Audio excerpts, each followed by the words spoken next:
So good morning, everybody. We'll try and tidy up ourselves and wait for everybody. You can just say hello in the comment section while we introduce. Just 30 seconds more, we'll jump right in. Good morning. Thank you so much, Mr. Adijun Oluwadari. I can see you. Thank you so much. Good morning. Good morning. Good morning, Sami Abiodun. Good morning, Bukola Ojolumide. Hello, you too, Olawale Fashola. We're about to jump right in 15 more seconds. Let's just wait a bit. Good morning, everybody. Good morning, Dei, Jotunde. Thank you so much. Abiodun Show and more. Thank you. Temitayo Obafaye. Good morning. Yeah, we're about to jump right in. Beautiful, beautiful. Thank you for making this wonderful decision. We're going straight into the profile of our speaker this morning. I'm going to share the screen. If you can just see, when you see it, you can just say, I can see in the comment section. So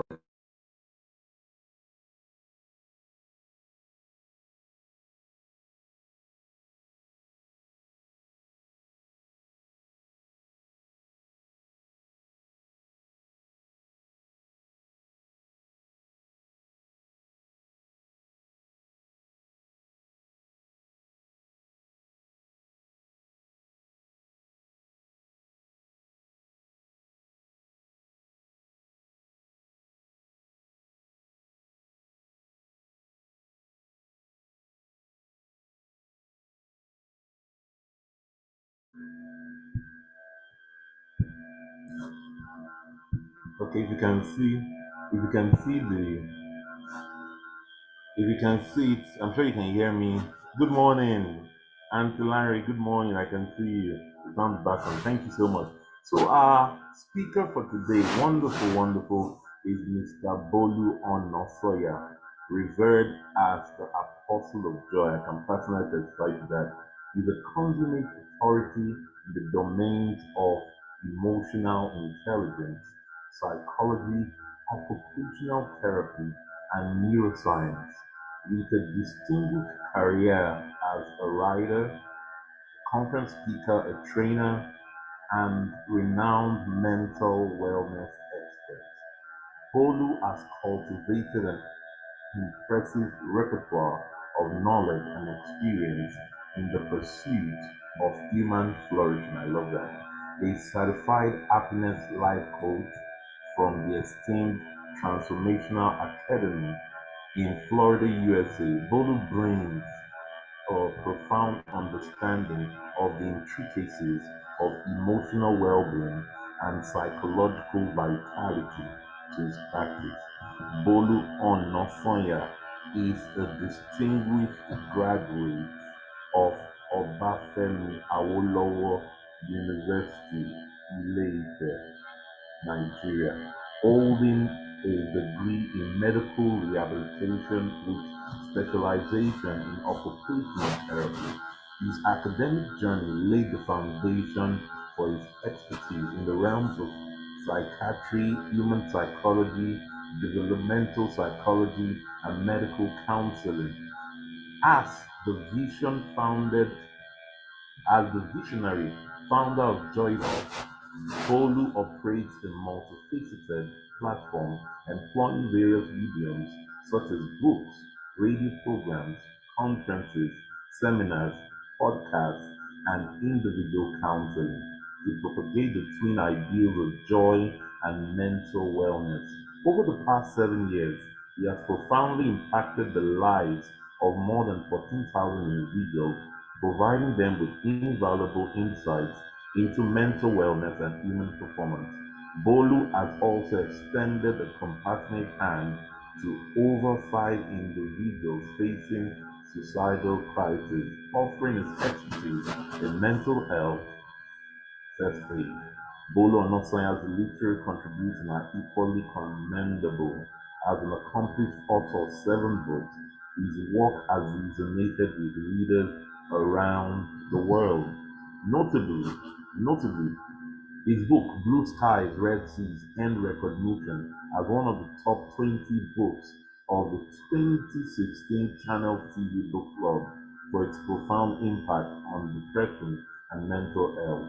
Its portfolio includes all other influential titles like Red Eye, Ruthless Execution, Blank Sheet Happens, Never Say Die, and The God-Sized Boy.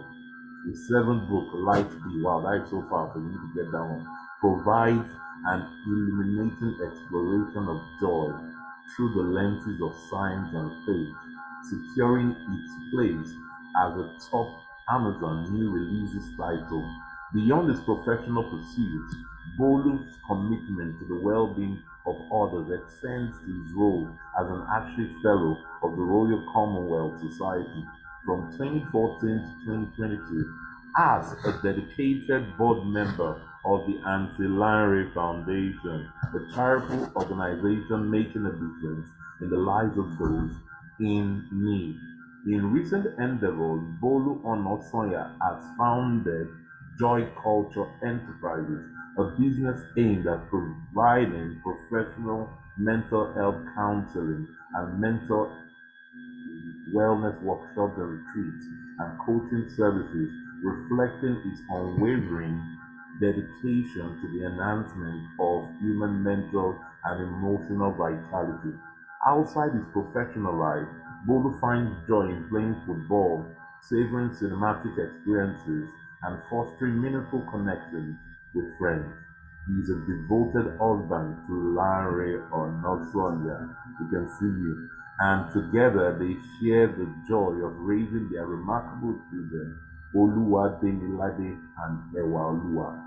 Bolu Onasanya's indomitable passion for emotional intelligence and psychology, occupational therapy, and neuroscience has cemented his status as an influential guru in this field, enriching countless lives through his wisdom and compassion.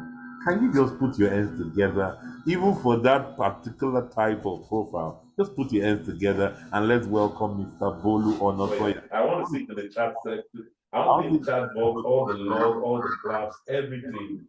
Thank you so much.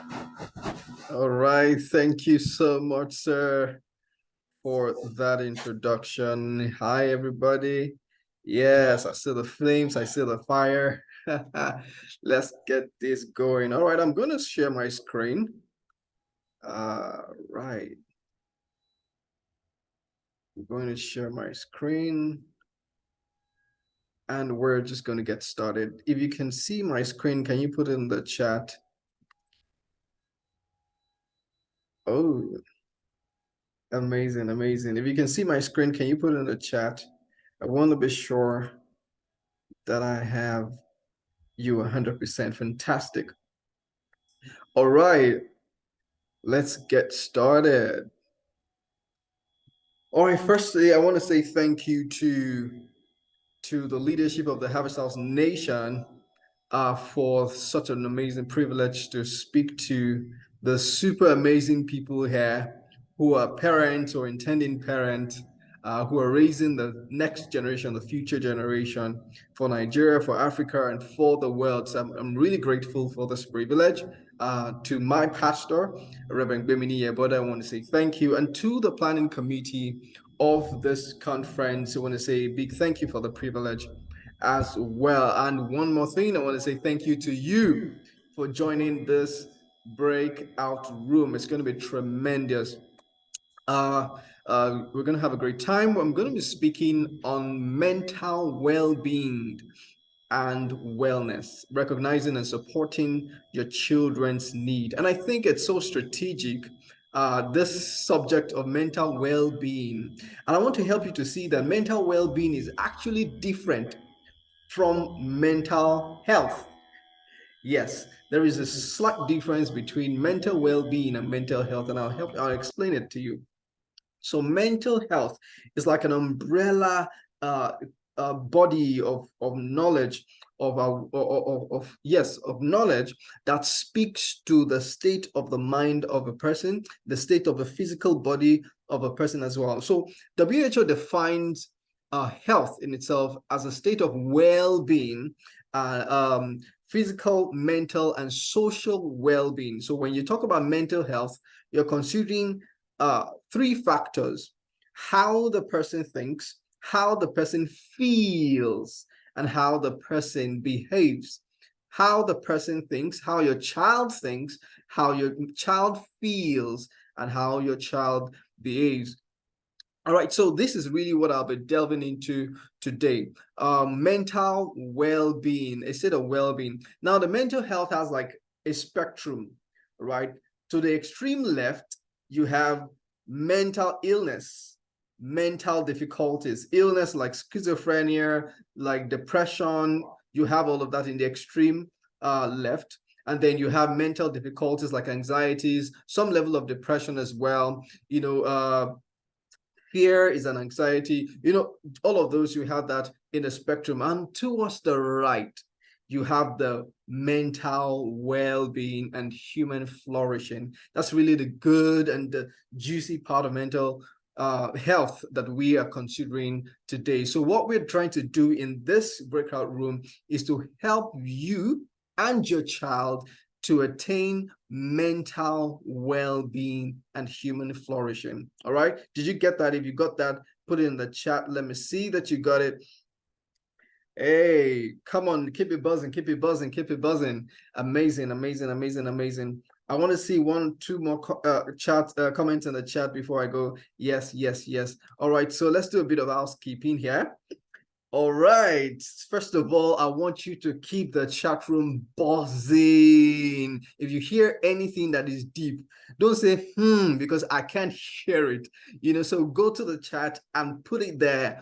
So I want to be able to see your engagement. I'm seeing the chat here, and I'm just going to be enjoying everything that you're saying here. If you have a question, please just note your question. There's going to be a time for question and answers, and I'm super available to answer all your questions on mental health, mental well-being for your children. So please note your question so that you can put it. I'm looking at the chat, but I might not want questions now until we get to the Q&A section. And also, yes, drop the flowers. You know what I'm going to do?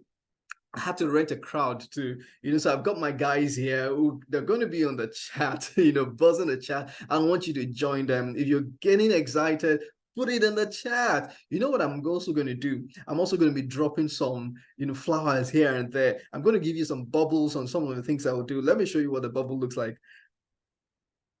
Oh, can somebody see the bubbles? Can you see it? All right, let me show you something else I'm going to add. I'm going to add the confetti. Can you see that? Who is seeing it? Sometimes I will drop the mic. Yes, yes. And sometimes I will put a drum roll there. All right, great, great, great. So this is going to be really, really, really exciting. Right, I want you to just enjoy it as I move on. Now, very quickly, I want to talk about the objectives of this particular session. Number one, to understand the prevalence of affective disorders. I'm going to tell you what affective disorders are and how we understand the prevalence and the management of affective disorders. Also going to recognize mental health red flags in your children, how to recognize that something is off here. Also going to talk about the long-term effects of childhood trauma in adulthood, and then we're going to learn occupational performance measures, especially occupational performance model. And when you hear occupational, you're thinking, but my child doesn't have an occupation.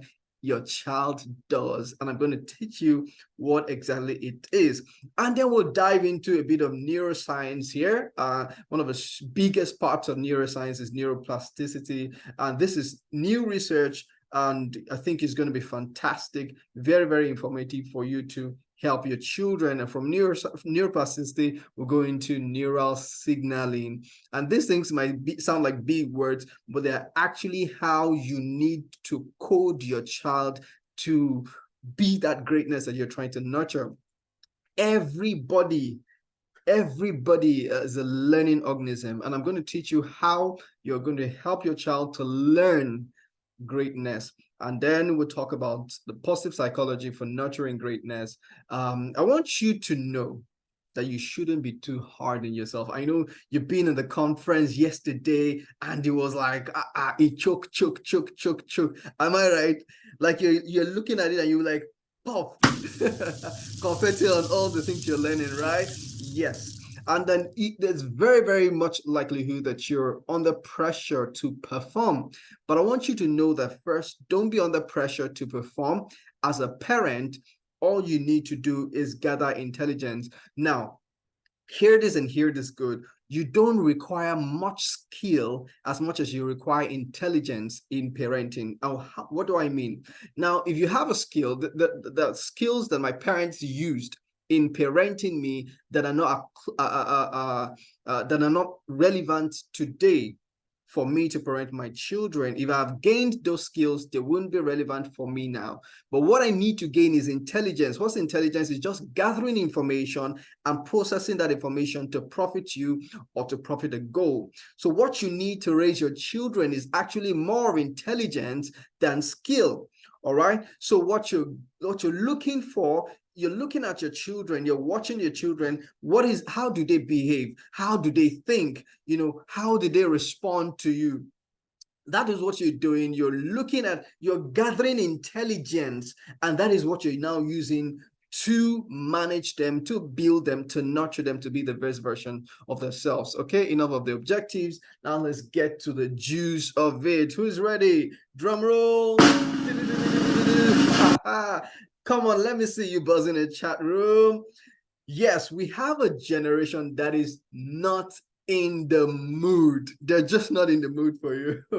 They're just not in the mood. And we want to talk about how the emotions of this generation, how they're being built and the next generation, and what is critical for us to be able to manage that. You see in my slide here, the YLD is real. What's YLD? YLD simply means years lost to disability. Now, WHO says that one of the leading causes of disability in the world is depression.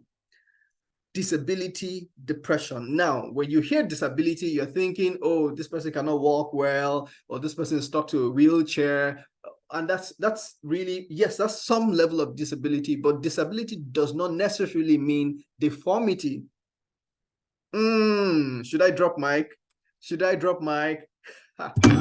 Disability does not necessarily mean deformity. A mind that is not able to process or is impeded in processing information is disabled to a degree. So to the extent to which you can perform.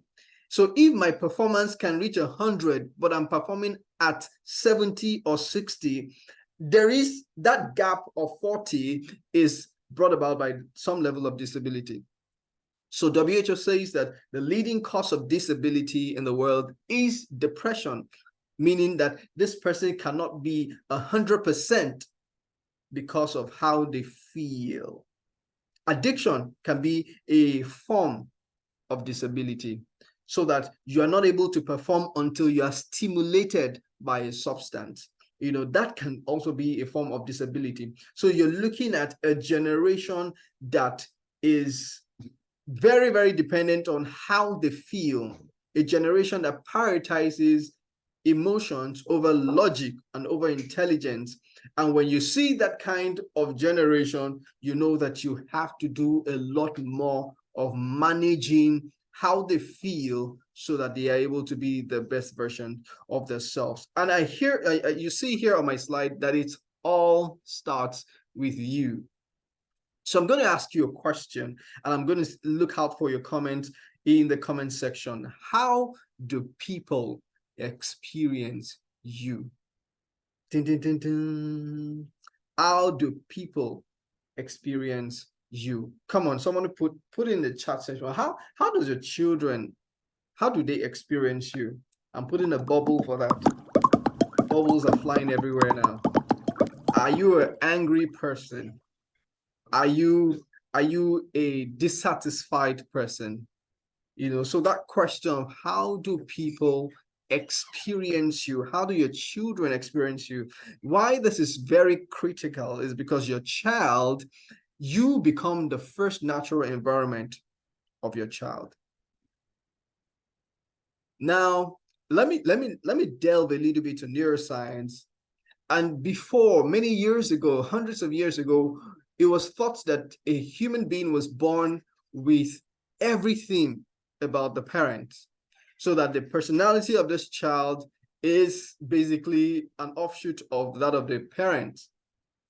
But recent research in neuroscience now come to realize that every child is born a clean slate, ready to be impressioned on. Every child is born a clean slate. So when you give birth to a child, the reason why they start to behave like you is because they are learning. They're learning. And the thing about neuroplasticity that I thought I was going to talk about, or really delve into it much later, is that every child that is learning, they have a window. They have a window to learn life. The neuroplasticity switch, or the biological clock of neuroplasticity switch, it actually shuts down at age 12. And I'm going to talk about what you need to do between now and that age 12, and what you can actually do after, when that clock is switched off. All right.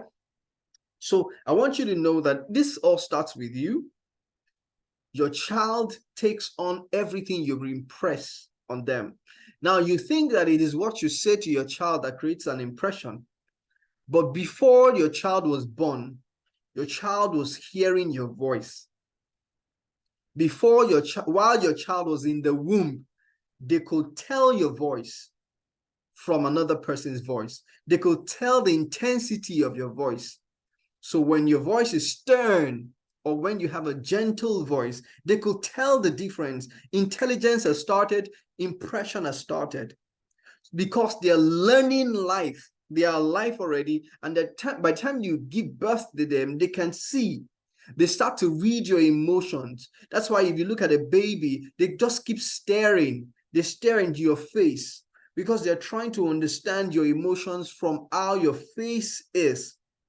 Whether you're frowning, whether you're smiling, and they are learning life by that. So your child was born a clean slate, and everything your child will ever become, until they have attained that level of independence to now direct their lives, everything your child will ever become is impressioned by you. So you have that great privilege to steward your child. And remember that now we have a generation of people that prioritizes how they feel over logic, meaning that you see a color red and they say, I feel like this color is blue. It's giving me the blue vibes. Put in the chat if you've heard somebody like that, like it's just giving you some vibe and you're like, what is vibe? This is logic. Can't you see? And you're wondering what is going on. Yes, that's the generation we have now. And that's premised on learning the internet and all of that. And a lot of science has gone into this, research has gone into this. I found that, the internet being the stage of information. Now, let me give you this. Your child has more information than you do, or has access to more information than you do. So you've got to have more intelligence. And I'm getting ahead of myself, but you've got to have more intelligence, ability to gather information, processing that information to hit a goal. That is why you're here. You're here to learn the intelligence required to manage somebody who has more information than you. All right? So how do your kids experience you? Now, I want to talk about childhood trauma.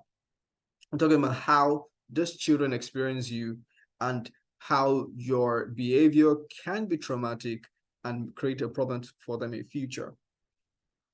Let me tell you a personal story. While I was much younger, we had this neighbor, amazing set of people that traveled to South Africa. The whole family traveled, relocated to South Africa. And, great guys, great guys. And all of a sudden, we got a call one day that one of the family had 3 kids. One of the kids went to a pool in South Africa, and dived into the pool, just trying to have some good time. And in the process of diving, hit his head on the wall of the pool and died. And so my mom came and said, my children, this is what has happened. Please don't ever swim in your life. So that, for the better part, of our growing up, created an impression that there is a high risk of death if you jump into the pool.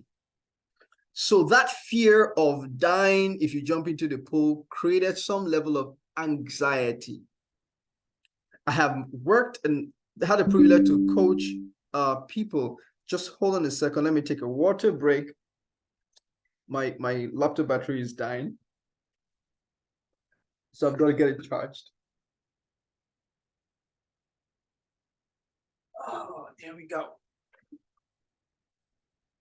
Got it. Thank you. Thank you for that. All right. So I've had the privilege to coach people who say, you know what, I don't like men. I'm not comfortable staying in the same room with a man. And these are adults who are in marriageable age. Why do they do that? Because in childhood, they were exposed to some level of abuse by that gender, and that created an impression. And they tried to explain to their parents that this is what this uncle did to me. But the parents were like, I trust this person cannot do it. So the voice that was seeking that, just to escape from that pain and that struggle, was silenced by the parents' response. And what happened? That traumatic experience became anxiety. Now, there are 2 things that really, really engineers anxiety formation. One is called suppression. The second is called repression. Now, suppression is when something happens and it's traumatic, but intentionally you say, you know what, I'm trying to sweep this under the carpet. I want to pretend it never happened. And many of the people who have experienced rape in childhood, after they try to seek help and they're not able to, one of the things they do is try to pretend like it never happened. Or, for instance, you're constantly abused, told that you're not good enough, but you try to pretend like it never happened, especially when, the same person that abuses you now pets you and buys you a gift and thinks that, mommy says, why is your head so empty? But the next minute she prepares food, and makes you feel all good. And you think that, let me just pretend that she didn't mean what she said. Without confronting that traumatic experience, you're suppressing the emotions. Eventually, it becomes anxiety in the future. That you now start to think that you're not good enough for anything. All right. So the words that you speak to your child can be traumatic, and never should you sweep it under the carpet. The second point of how anxiety is a form is repression. This is when your brain naturally suppresses that. Your brain naturally suppresses that pain, that just trying to avoid the pain of the trauma naturally says, you know what, let's just sweep this and forget it. And that experience will always come back to you as anxiety. So people that are dealing with anxiety today, they're just afraid. They can't be in the dark for long. They can't sleep with the lights off, all of those things. Some level of anxiety and fear because of childhood experiences. So I've talked about how do your children experience you. But now the thing I'm addressing now is how do you help your children experience life? How do you respond to when they're abused in school, when they're talked down at? How do you respond to it? Because when you don't respond to it, It's like you're giving permission for it. So when you're giving permission for abuse, your child starts to think that it is normal to be this way.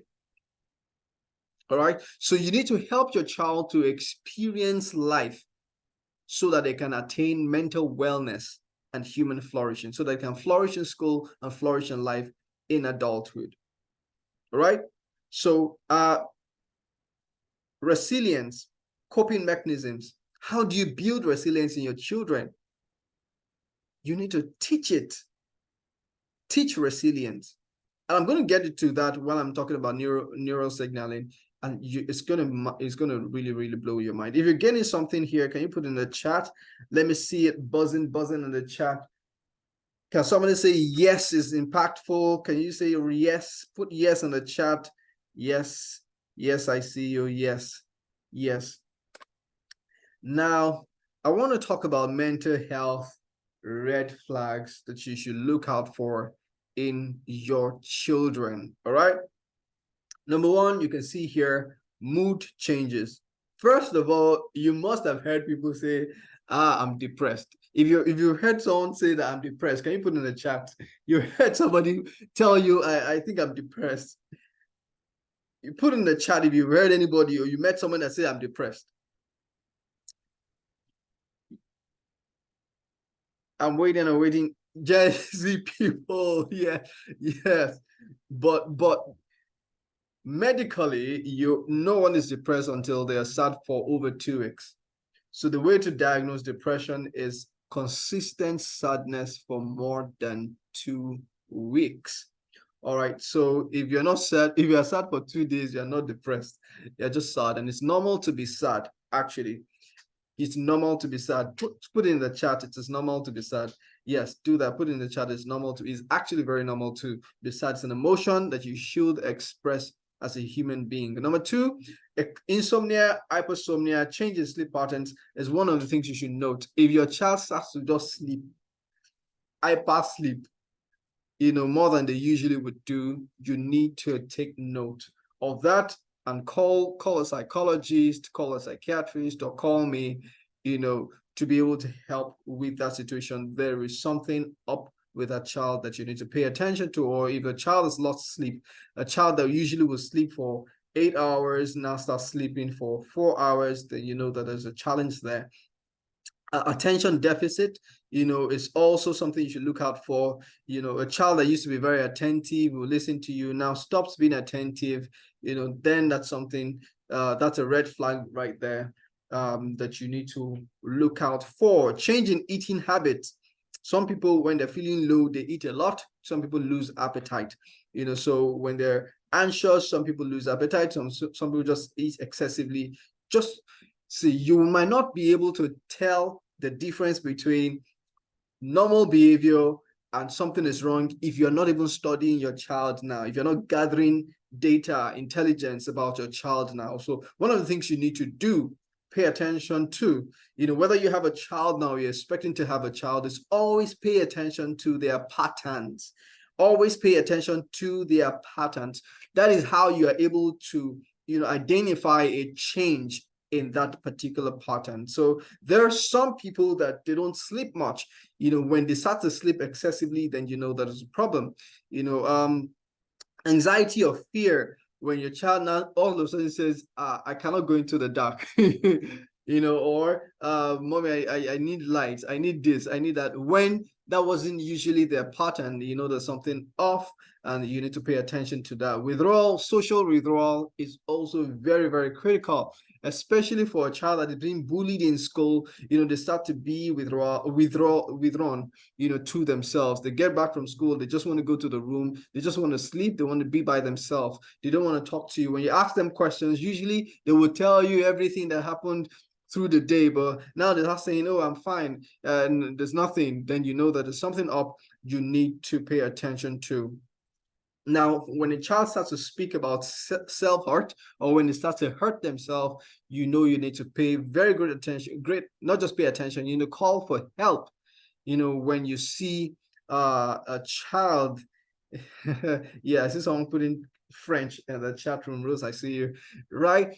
So when you start to see a child talking about hurt, like I don't know what's life about. I just want to kill myself, blah blah blah. You should call for help immediately. That's an SOS red flag right there. All right, when a child now starts to get irritable, just easily angered, there is a problem, please call for help. When you start to see stuff like that, or you start to see a behavioral change, you just see that there's something different. The way they talk is different, the way they respond to you is different. Maybe they start to become a little more arrogant than they used to be, children, right? Just pay attention to that and call for help if there's a change in that behavior, loss in weight as well, or change in academic performance, or if they start to find an excuse to miss school, then something is happening in school that is affecting their performance as a person. All right. And my team and I, amazing set of people. One of the things we're doing is creating a platform for adolescents. Adolescents are children between the age of 10 and 19, creating this coaching platform for them. It's email based, and of course we'd have occasional Zoom calls to this kids, and it's for 3 months. If you want to sign up, the link is up there. Sign up your child if your child is between 10 and 19 for this platform, where we're using all we know in neuroscience, in psychology, and also spirituality and the word of God to really mentor these children to be the best versions of themselves. So that's an opportunity for you. Clap for me, clap for me, clap for me for this, and clap for the entire team, Joy Culture and Joy Job for this. I can't see the claps, so I'm waiting for the claps to go on. Yay, thank you. I'm going to throw a confetti on that. Boom, there we go. And moving on. All right, I told you about the occupational performance measures, and I want to speak about the occupational performance areas. Now, when I spoke about occupation, you're thinking my child does not have an occupation. Yes, your child does, and so do you. And I'm going to be speaking to both yourself and your child in the session, so that because I told you, it all starts with you and continues with your children. So here you have 5 very, very critical performance areas. The life of a person is judged by these 5 performance areas. Many times we focus on one in the entire lifetime of a person, but really there are 5. Number 1 is the activities of daily living.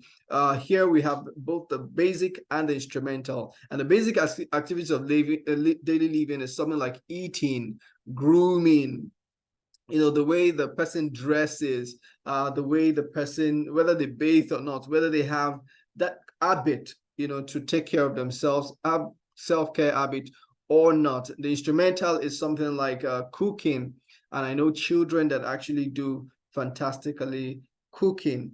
So anything that you have to do with an instrument, for you, for instance, if you're driving, that's an instrumental activity of daily living. All right. So one performance area that you need to take note of, activities of daily living. And I know that while you're raising your child, your focus is education and education and education, but education actually starts in activities of daily living. When your child wakes up, what do they do?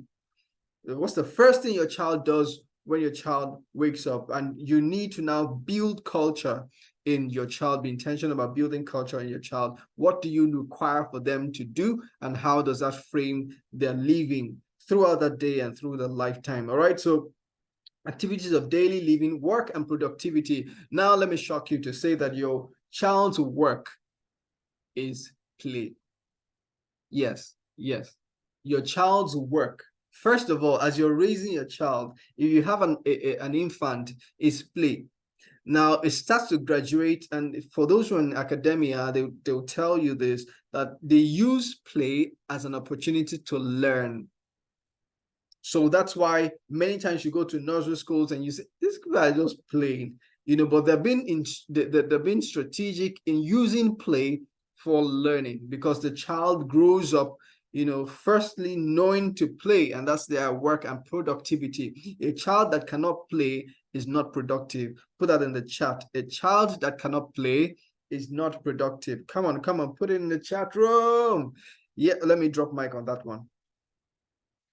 Yes, a child that cannot play is not productive. So you need your child to be able to play. What it does is it opens their minds to possibilities. All right. So work and productivity is one of the performance areas of children. While a child is playing, for instance, a child wants to build a toy. My kids have this Lego thing that they use, to put together, and they build different things. All right. And they tell me, oh, I want to build a boat. What happens is that they have an end in mind. All right. That eventually what I want to build is a car. So they put pieces of blocks together to form a car, and that in itself is a learning experience for you to start something and finish a task that you complete a task. So if a child cannot complete a task as a child, how would they complete a task as an adult? How would they be able to start a business and see that business through to succeed? So you're starting to build using play to build wellness and human flourishing in your child. And one of the things that you need to build is resilience, how to stay through a task to complete it. So it's important that you use play to be able to, use play to be able to build the skills required for life in your children. Another thing is leisure, and leisure here also captures social interactions. If your child cannot socially interact, there is a problem. You should call for help, or you should also be intentional in helping your child to build social interaction. One of the critical mental disorders that we have in children, autism, is that reflects a child that is antisocial or is unable to socialize. And so and of course, if you see or if you have a child with autism, then you need to get help for that child. So, and of course that also informs how they respond to environment and how the environment responds to them. So I won't be able to talk about that. That's another depth. But how social interaction, you need to encourage social interaction in your children because it builds their mental framework and their mental wellness. Sleep, that sleep, during the sleep, while you're sleeping, that's really when memory is being crystallized in everybody, whether you're a child or an adult. So if, for instance, you're reading for an exam and you don't sleep well, you might forget what you're trying to read. And if you have a teenager or a child who is a preteen who are really studying, you need their sleep to be able to crystallize memories. So if you take, for instance, if you've given your child an amazing experience in life, in leisure, taking them to amazing places to see amazing things, you also need them to sleep well so that they're able to crystallize memories. Memories are formed when there's an emotional attachment to a thought, and they're able to now form or crystallize memories that would help them to be the best version of themselves in future.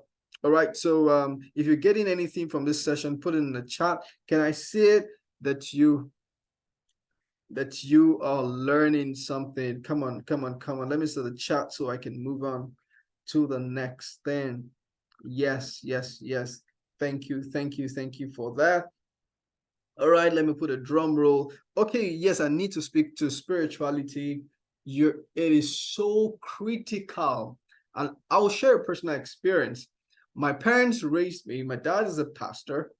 While I was young, my dad would not hesitate to teach me the exegesis of scriptures. That's what he used to call it. And you see, I still remember the things he says today, because it meant it was such an impression that he had on me, and my siblings as well. So that spirituality is a performance area. Your child, no matter how young your child is, must be able to perform spiritually, must be able to say a prayer, because I've found out, scientifically, the life is spiritual, more spiritual than it is physical. Yes, I meant it, more spiritual than it is physical. So if your child is not able to engage spiritually, then you're doing that child a disservice.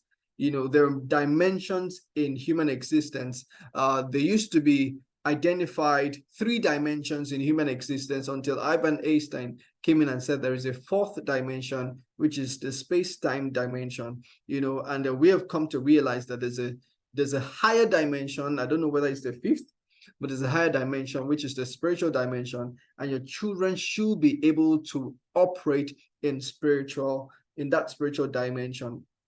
All right, so if you want to learn more about that, you can get my book Light Be. Talked a lot about dimensions and how to operate in those levels of dimensions, but your child should be able to engage spiritually. Your child should be able to say a prayer. Child should be able to understand what faith is, and how to develop faith. Of course, your child should be able to read God's word and know what it means and frame their lives by it. All right, so drum roll, neuroplasticity. This is where I'm going to really. Okay, did I do my? I'll show you. All right. Now I want to. First of all, let me help you to understand what neuroplasticity really is. It is the ability of neurons to be able to change their shapes, change their signal strengths, and change their connections in response to learning. And what are neurons? They are those cells in your body that transfer information from one part of the body to the other, especially in the brain. All right, so you have connections from your brain to your body parts. Your brain tells you, I'm lifting my hand because my brain is telling me to do so. All right, so neuroplasticity now is the ability of your brain to be able to instruct your body or your neurons to be able to send information to each other to say, this is how this person should live. All right, so when you learn anything new, for instance, what you're doing is you're creating new connections. When you learn anything new, you're creating new neural connections in your brain. All right, and why do you really need to create these neural connections? Is because when you're going through life, experiencing life, there are 2 ways you can see life. You can see life like a one-way street, or like New York City. Who can see my slide here? Which would you rather, the left or the right? Would you rather be in the picture on the left or the picture on the right? The picture on the right is New York City, and that's why I'm using New York City. Yeah, I'm waiting for your chat. I'm waiting for your comment to move on. Yeah, where are you? You one on the right. Thank you, Janice, for that. Fantastic, fantastic. Do you know that if you live on this one-way street to my left, you will only see life in one direction?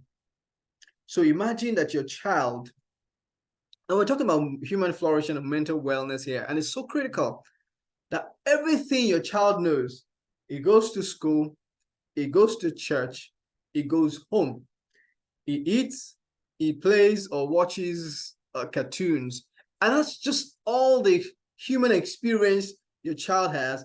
That's a one-way street. So your child is not able to,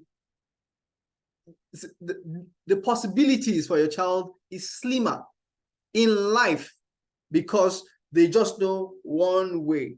On that one-way street, the first building, if you can see the cursor here, maybe this is the hospital, this is church, this is school, this is this person's house that you visit occasionally, and all of that. And that's all the limit that you put in your child's human experience. You create a limit for them when they grow up as adults. They are not able to think of different ways to approach a particular problem. They only know one way, and once that one way does not work, they are stuck. Can someone put in the chat if you're gaining something? You don't want your child to be stuck. Even you think about how you approach issues. How do you approach issues by yourself? I told you this thing starts with you and it continues with your children. So look at your own neuroplasticity switch. How do you experience life? How do you respond to life? All right. So, because that also creates an impression on your children that anytime somebody says something, does something, your response is shout. Do you see it? So if your response is always shout, that is a one-way street. That's what you are, so predictable that's what you do. And it's great to be predictable, right? But be predictable, but broad. Be broad, be vast as a person, so that you create options when your child is trying to solve a problem. If you're trying to fix a round peg into a square hole and it's not going through, they are able to think, should I make the square hole round too? Instead of just thinking it won't fit and they drop it. There are several possibilities. Look at the picture of New York City. One street leading into another. There's a road in front of this building, one place linking to another. Be predictable. Yes, be predictable, but be vast, be broad, be versatile. That's the word. Thank you. Don't be a one-way street that your only response is, I will slap you. It's traumatic. Do you see it? Let me drop my mic on that one.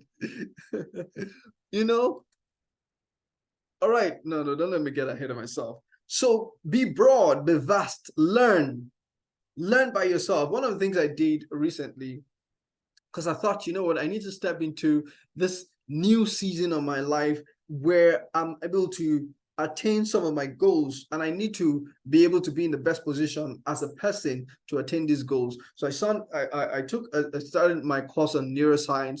I signed up in a gym, yes, to work out. And what am I'm not working out for fitness. No, I'm working out to build muscles. Now, when my muscles are structured in a particular way, there is a stature it gives me. It affects my gait, the way I walk, the way I'm postured, because I require this for my next phase. Do you understand it? That is me turning on neuroplasticity, creating new connections in my brain for the new stage I'm going into. So it was I think on Thursday I was in the gym. And I went with my kids, and if you go to gyms, you know that kids are not allowed in gyms. But I went with them. Then they were in the lobby for a bit, and then they snuck in. And I love my kids for that. You can't stop them with your rules. So they gently snuck in to the gym to see their daddy working out, and they were so proud. I was bending and standing, and my son was bending with me, and my daughter was bending, watching me for a bit. What I have done to them now is I've created a new connection. There's a new possibility in their mind. They've seen a gym, they've seen what is done in a gym, and that is a possibility unlocked in their mind for life. Do you see it? So it is very important that you're not a one-way street parent. Yes, I was laughing, it's very traumatic. Don't be a one-way street parent. So you sometimes will have to throw yourself out there, throw yourself into experiences so that your children will experience a person that is vast, that is knowledgeable. When they ask you a question, your response should not be, I don't know, every time. What do you know? Every time, I don't know. Don't ask me a stupid question. No, it's not a stupid question. You ought to know it. Why don't you know it, Sue? So why don't you know it? You got to be vast.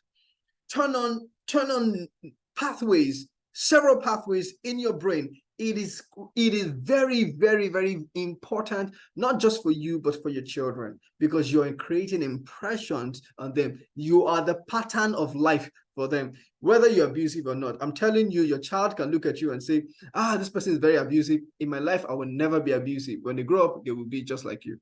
Why? Because what they have said is different from what has been impressed on them, except they go through some level of therapy like we offer that will help them to come out of that web, create new pathways or new possibilities in their mind, and then their personality change. Personality is not, they don't give birth to children with personalities. the learned personalities are mostly learned. Personalities are mostly learned. Sorry, I meant identity, not personality. Identity is mostly learned. So you learn your identity, your name. You learned your name. Didn't you learn your name? They told you your name is this, right? Dami, didn't they tell you your name was Dami? How do you know your name was not Janice? So every human being is a learning human being, but you need to now turn on that neuroplasticity switch by learning. And I'm going to teach you a deeper when I get to my next slide on neural signaling. Really teach you a deeper way of how to take everything, use everything around you, create the atmosphere of learning that actually turns on the switch. I told you earlier that the neuroplasticity switch is turned off at age 12. Do you know that Jesus Christ, became who he was because his neuroplasticity switch was on for that 12 years and he was learning through that experience? You remember that at age 12, it was said that it was found in the temple, right? Speaking to the bishops, in the temple, asking them questions and answering their questions. Why? Do you think it's spiritual? No, it learned. It is not, it is mental. Let me tell you, he learned it. It was the culture. It is the culture then that if you're an Israeli, you learn the first 5 books of the Bible, the Torah, you learn it by heart, before you're 14, because they understand that the neuroplasticity switch is on at that time, and the child can learn anything. Children can learn languages, more languages than an adult can. Why? Because their neuroplasticity switch is on, so possibilities are there for them. Do you see it? So it's very critical that you now throw your child into that vastness. How do you do that? Be vast yourself. That's the best way to create that impression in your child. Not just saying, let me just pay for this lesson and pay for that. Let them be able to see vastness as a pattern in you, that you're not just going to one place. The only place they know you go to the office. You even rarely go to church. You just go to one place, the office. That are you in the meeting? You're always in a meeting, always in a meeting. No, the vast. So someday I just want to play football. I go with my kids. I go everywhere with my family because I understand that the neuroplasticity switch is on and impressions can be made easily now. So my son loves football. If you ask him who is a favorite player, he doesn't even say Messi, he says Aguero. Because I let him play football. He plays football games on the laptop. He doesn't play football games every time. Sometimes once a month, or sometimes once in 2-3 months. But I let him enjoy that. And that's because we're trying to control screen time, and because we're trying to see. Let me give you this. My parent, my dad, he would ask me to walk. I was maybe about 7 or 8 years, walk about 2 kilometers to and fro to his cousin's house within New Bodija in Ibadan to go and collect encyclopedias and World Guinness Book of Records. No, you will just Google it now, but I used to go and collect the hard copy book, about the size, hard copy book, encyclopedia. Now we have Wikipedia, it's just in the fingertips. The pursuit of knowledge. My pursuit of knowledge today was founded on that premise of me walking that distance to carry a body of knowledge. So I'll go there to borrow books. We'll come for about a week. The books will be with us. We'll read through. We're seeing pictures. We're learning. I learned about the person that had the longest fingernails, the longest hair. When I was 5, 6, 7, that was what I was learning. So I was building resilience. I was building pursuit. My father was building, in me, without even understanding neuroplasticity, the pursuit of knowledge that I can go excitedly walking that distance to go out and carry knowledge and excitedly open it. I wake up every morning wanting to read. And so I'm transferring that to my son and to my children. My son will wake up. Their attention span is fantastic. He can study a book for 30 minutes, 1 hour. Nobody distracting him. Even, in fact, he's trying to eliminate distractions.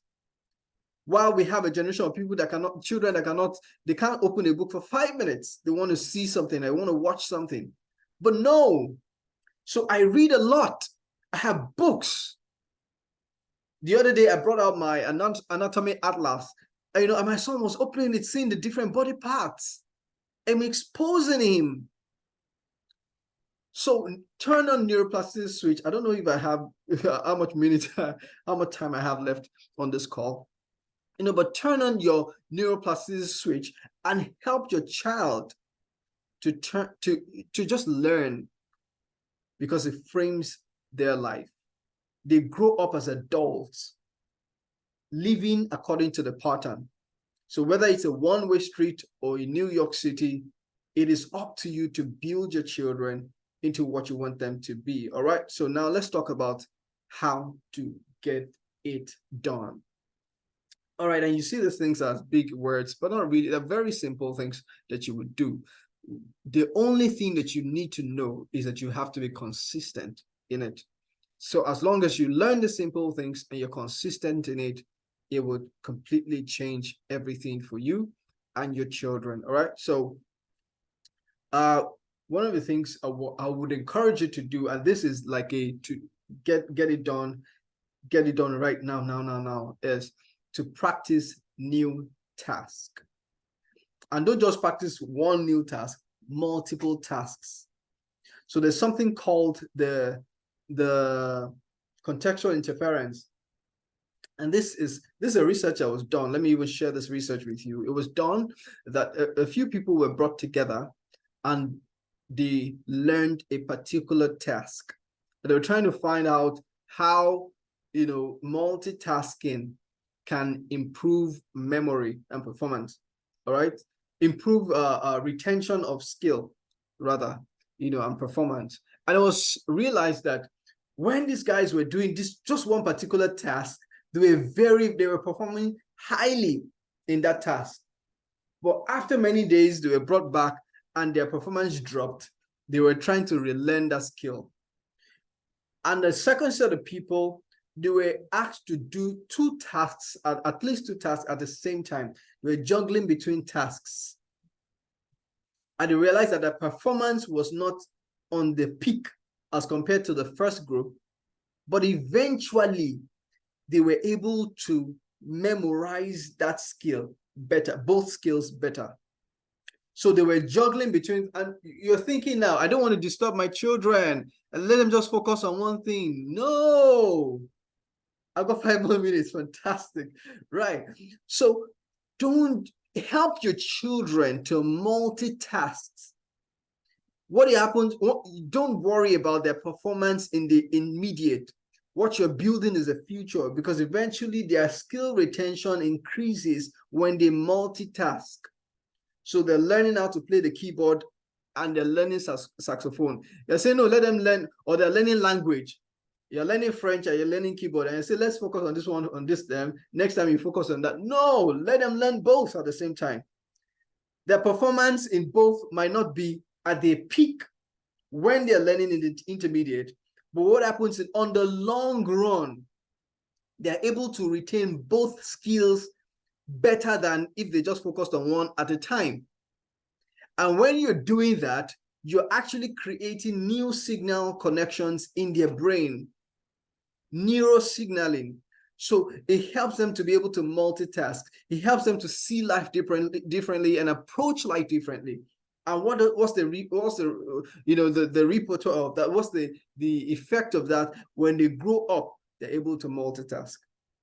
Have you ever seen people who were A students, primary school, they were A students, their WAEC was the best result in Africa, but then they graduate and they're supposed to get into life and they're stuck. The only thing they know is book.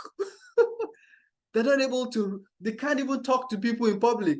So the people like that will marry late because they can't talk to a girl. They just want to read. I'm laughing, but this is not funny. It's not funny at all. People are dealing their life, they're stuck in life because of neural signaling. So help them to multitask now. They're studying their books. Let them go outside to speak to people. Let them interact socially. Help them to experience life, because eventually it helps them to be whole people, complete, holistic. So the concept of contextual interference is to shoot this in, bring that in, let them be able to multitask, give them so much for their brain to handle at the same time, because eventually okay, we can start taking, okay, that's a break. Okay, let me just wrap up with, I think this should be my last slide, using positive psychology. One of the things we do with our kids, my wife and I, she's the most amazing mother in the world. Yeah, we should learn about her. you know, one of the things we do with our kids, we use positive psychology. So our kids don't say, I'm tired. In fact, if you're around my son or my daughter and you say, I'm tired, they'll tell you, no, don't say that. Say, I'm strengthened. Don't say, I'm tired. Why? Because when you use words, your brain learns and your brain responds to your words. So what we do with our kids is we help them to stay away from negative words and negative experiences. So by themselves, they try to, when you say I'm tired, they tell you, don't say I'm tired, because they are negating, or ejecting, they're pushing away negativity from their lives. So from their own human experience, they are saying no to negativity by even trying to correct you. So that positive psychology, we tell them, we affirm them consistently. We tell them that they're smart. So now when we see their results, we're not shocked. I think the last week or 2 weeks ago, they had an open day. I saw the results of both of them. They're in the same school. And out of, if they had 10 subjects, there was one, they're all A's. Only maybe one or two had maybe 80% and 90 something percent. It was all 100% in the academics. But we're always affirming them. You're so smart. We still told them this morning that you're so smart. Everyday affirmation. So they approach life like they are smart. And they even say themselves, well, that was so smart. What I just did. Can you imagine? I just did this. That is so smart. What you're doing is using positive psychology to help them approach life in a particular way that shapes their future. All right. It elevates their self-esteem, the way they see themselves. It helps them to also approach life differently. So it's difficult for my son to be depressed, because one of the factors with depression is the inability to see hope. And hope is deemed when there is no resilience. So when you're building resilience, staying power, the ability to stay in a task. If you want to do your homework and finish it on one sitting. So that in itself, if you have questions, please, you can start putting your questions in the chat room while I'm wrapping up. But it's so very critical for you to use positive psychology, use positive words, create a positive atmosphere, positive songs. Not all the songs that people play now. You're doing a birthday party for your kids and the songs are X-rated. No, create an atmosphere around your child. You might think, oh, I'm vibing to this song and this song is so good, but you need to create an atmosphere for your child that actually fosters. You have to be very, very intentional about the impressions you're making on your child, because that's how they experience life. They experience life through the impressions that you make on them. All right. I really wish I could stop a lot more on that on these, but I don't know how I've done so long and I've not covered everything in my slides. All right. So yes. Okay, yeah. This is amazing. We have this opportunity for you if you want to be coached, through neuroplasticity and neuroscience, to be a best version of yourself, so that you're able to also be a better parent. Then you can sign up for our coaching program. We have one coming up in January, and the link is there. And I'm sure my guys would put up the link in the chat as well. Please put up the link for Project Foes and also for Joy Culture. And yes, that's me saying thank you. If this was a blast for you, can you put in the chat? Let me see that it was amazing. Let me put confetti on that. Yeah, let me drop my mic now. Yes. Come on, put it in the chat. Thank you so much. Great. Thank you for the link. Yes.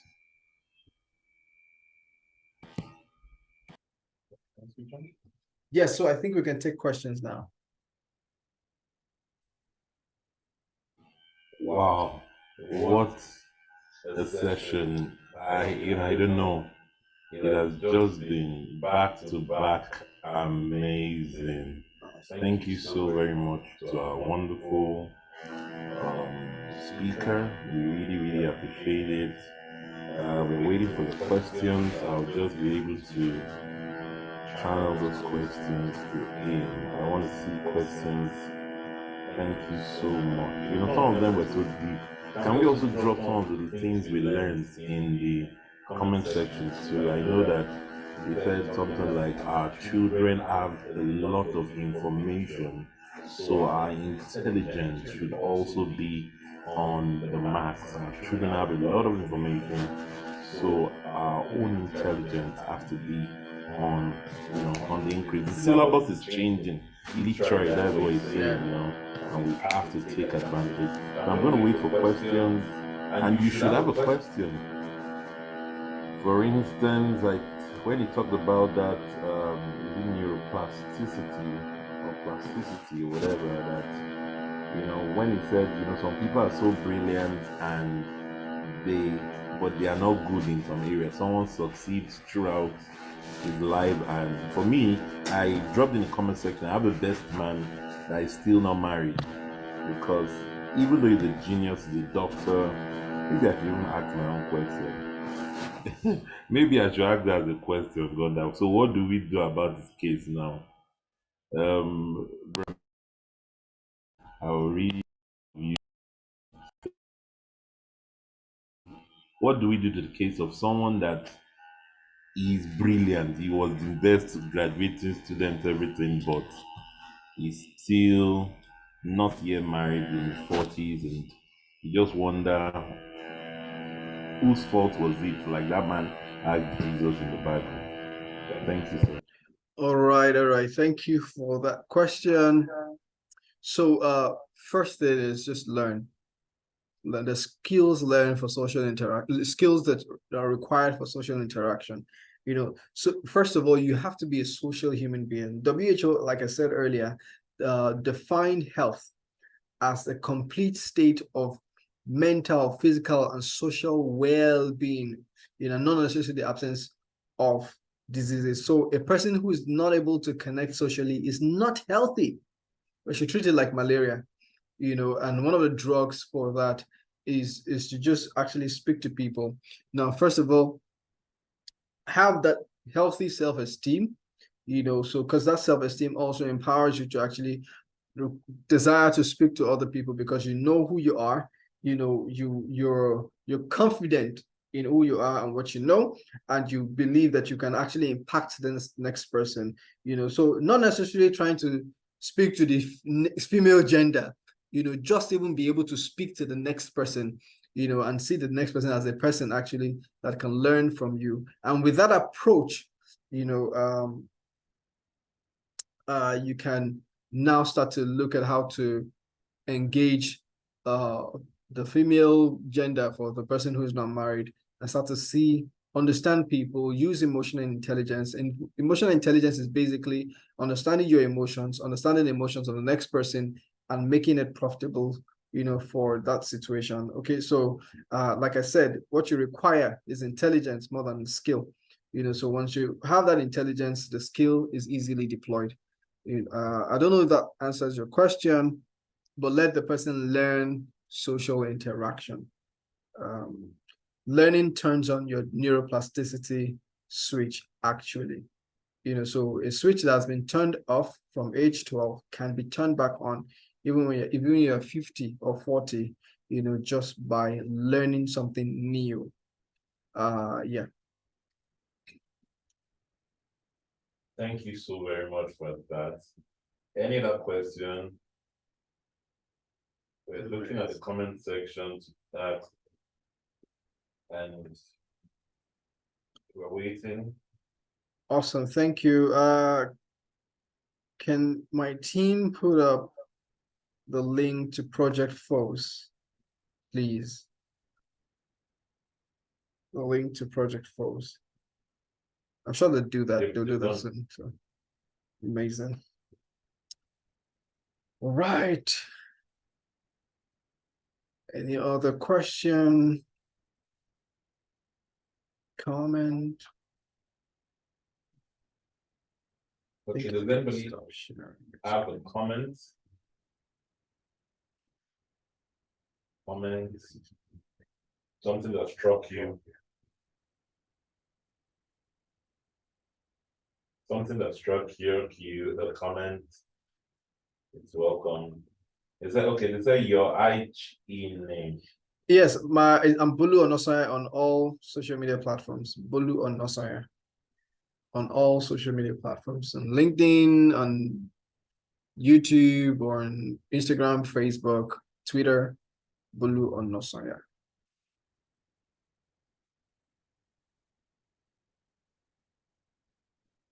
Okay, a lady said this was quite insightful. Thank you so much. Thank you. Just wait for 5 more minutes. Maybe we should have all those your confetti. Drum Right. I mean, no other room we have this kind of thing. Let's go. Okay, I want to even show you a copy of the book. Light Skin. Let me. There you go. So if you can see it, just say, yeah, just like this. Is it clear? Oh, it might feel like a trade capture. But if you go to the light is bouncing, no problem. But if you go to the Instagram account and the link, I'm sure the link is also, you can pick up the book, Light B. Thank you so very much. So in the absence of question,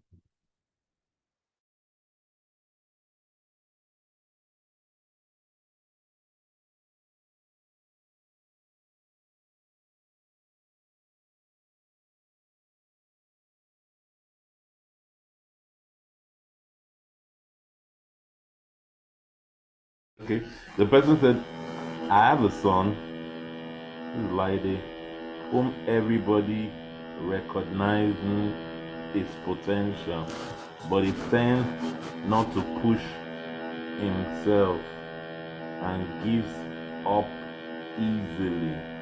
Sometimes he's too emotional that his teacher feels he's probably lacks attention. So I think the person is asking, what do you do about that? Okay. The attention, okay, continue down. The attention in the world, what else can I do to encourage him to be at his best? Okay, fantastic, fantastic. So now you're saying that people recognize that he has potential, but he doesn't push himself and gives up easily. Like I said, first question is, how old is your child? If you can put that in the chat, I see questions coming in. But how old is your child? This age, fantastic. This is very, very impressionable. So what you've got to do is use activities that you can employ. And if you send me an email at bulu@joyculture.xyz, we can actually create activities, play activities, engaging activities for your child that would actually build some level of resilience, in that child. Really, it's very valid question.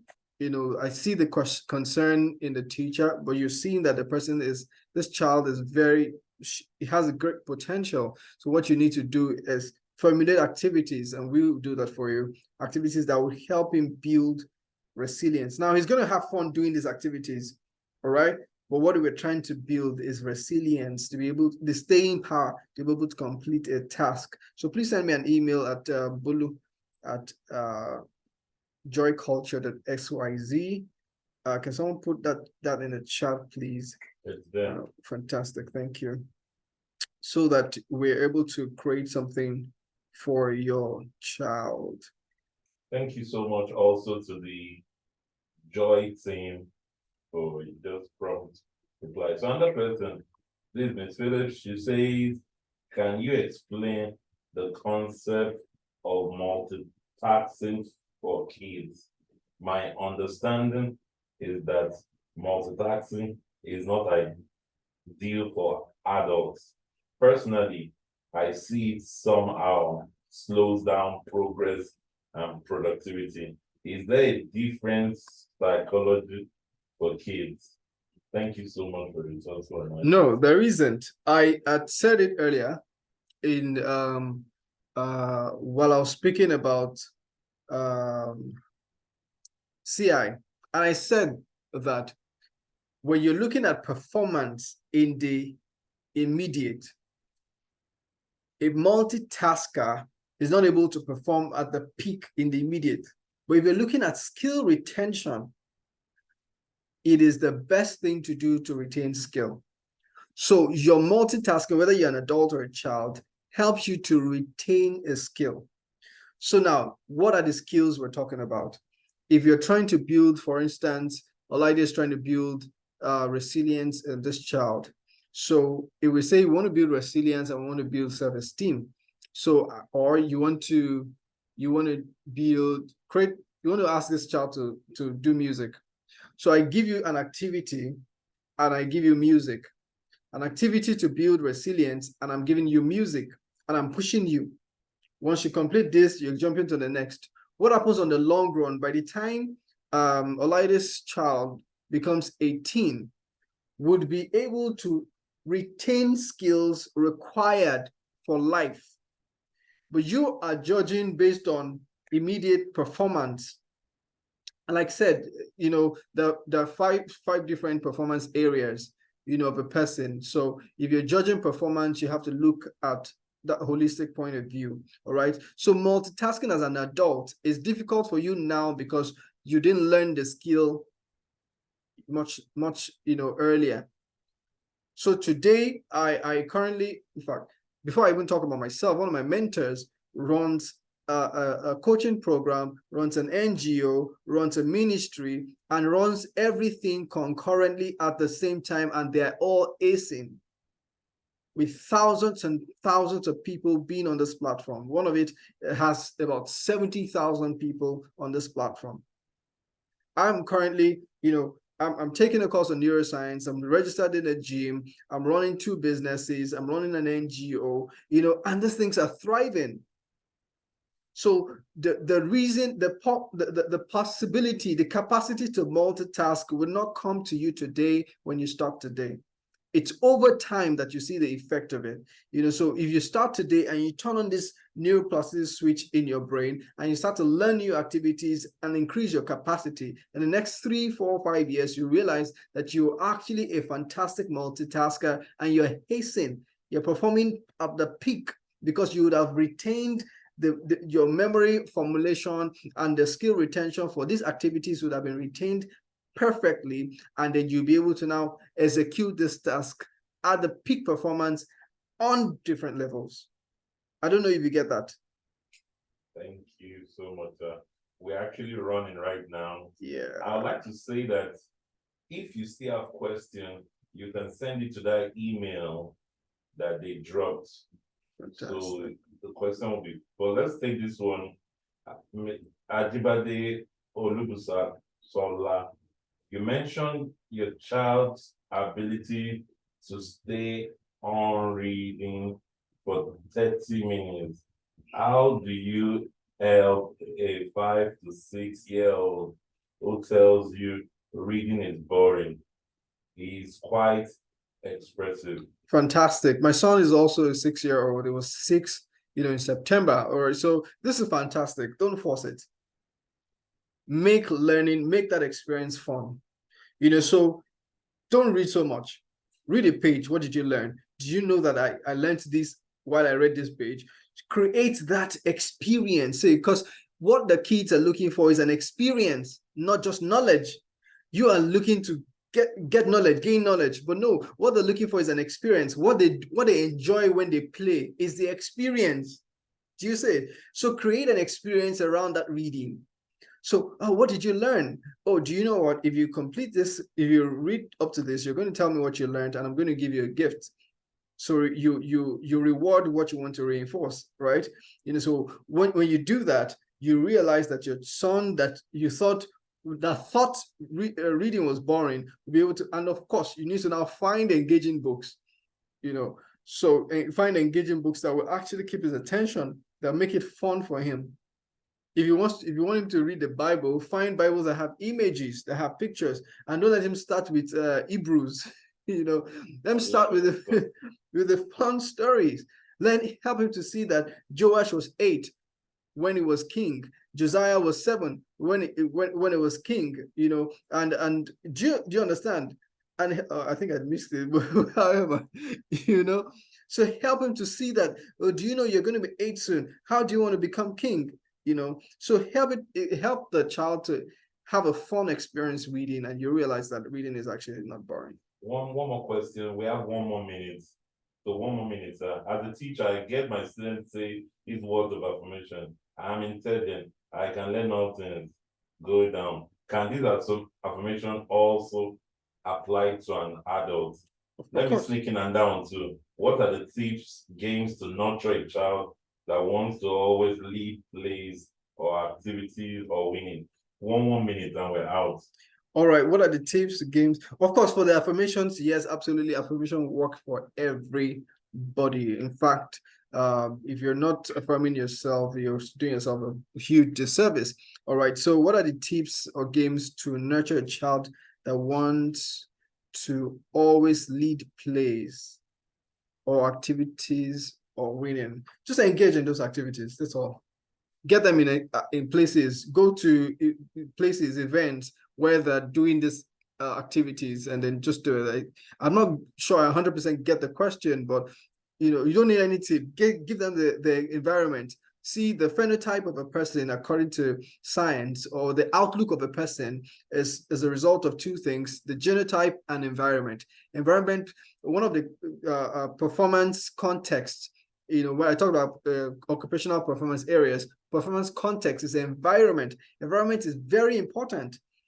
A man will become anything if he's in the right environment for that thing to flourish. So get them into that environment, the environment that fosters their inclination, and you get the best out of them. So thank you so much, everybody. We really appreciate you. Thank you to our Papa and Mama, Reverend Bemini Eboda, and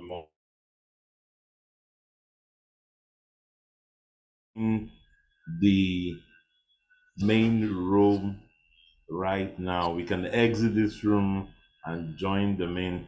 Thank you so much. See you next year. Okay, we still have tomorrow. God bless you.